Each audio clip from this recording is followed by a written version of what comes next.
আজকে আমি এই পুরো জঙ্গলটা ঘুরে বেড়াবো। হায় হায়, এটা কি হয়ে গেল? আমি তো পড়ে গেলাম। আমার সামনে এতগুলা চকলেট কোথা থেকে চলে আসলো? আম্মুকে ডেকে বলতে হবে, আম্মু এদিকে আসো। নাইম আমাকে ডাকছে কেন? যেমন হোক গিয়ে ব্যাপারটা দেখতে হবে। আচ্ছা ঠিক আছে, আমি আসতেছি। নাইম, তোমার কি হয়েছে? আম্মু দেখো কতগুলো চকলেট। আজকে এই চকলেট গুলো আমরা সবগুলা উঠে নিয়ে যাব। এই তো চকলেট গুলো উঠানো হয়ে গেছে। এখন পানি দিয়ে ভালো করে ধুয়ে নিব, তারপরে খোসার থেকে চকলেট গুলো বের করে নিব, তারপরে চকলেট গুলো একটা কাঠির ভিতরে ভরে নিব।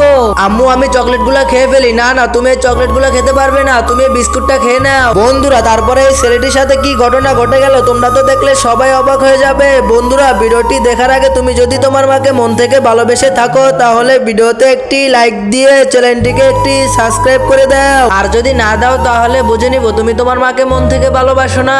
বন্ধুরা, চকলেট গুলো আগুন ধরিয়ে তারপরে লার্কি গুলো ধরানোর জন্য একটা ব্যবস্থা করে নিব। এই তো লার্কি গুলো সব ধরানো হয়ে গেছে। এখন উপরে পানি কেতলির ভিতরে দিয়ে পানিগুলো সব গরম করে নিব।